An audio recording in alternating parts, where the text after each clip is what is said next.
আন্দোলনের সেন্টিমেন্ট এবং এই বিপ্লব এবং গণ অভ্যুত্থানের কারণে ছাত্রদের প্রতি মানুষের যে বলা চলে কিছু একটা ভগবানতুল্য শ্রদ্ধা ভক্তি যে তৈরি হয়েছে, সেটার পরিপূর্ণ যদি প্রতিদান না দিতে পারে তাহলে কিন্তু মানুষ আবার হতাশ হবে।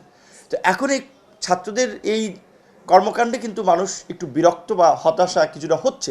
এই যে আমরা দেখলাম যে বাচ্চারা তার টিফিনের এই মাটির ব্যাংক ভেঙে টাকা পৌঁছে দিয়ে আসলো খাবার দেওয়ার জন্য, সেইটা এই যে আপনাদের পত্রপত্রিকা বা গণমাধ্যমে যে রিপোর্ট আসলো যে সামাজিক বিজ্ঞান ভবনের ওখানে কিংবা কিছু কিছু জায়গায় আপনার স্তূপ আকারে পড়ে রয়েছে, এখন ওটা পৌঁছায় নাই, এটা তো ওই বন্যার সময় বার্নিং তাদের জন্য এমার্জেন্সি নিড ছিল। আমি সেখানে গিয়েছি, দেখেছি 3তলা 4তলা বিল্ডিংও পানির নিচে। তাহলে তো মানুষের যে কষ্টের জন্য মানুষ দিল আবেগ থেকে, ইমোশন থেকে, সেটি কিন্তু মানুষ হতাশ হলো যে না সঠিক সময় পৌঁছায় নাই। তাদের এক একজনের চলাফেরা এগুলো কিন্তু প্রশ্নের সম্মুখীন হচ্ছে। নতুন দলের দরকার হবে কেন?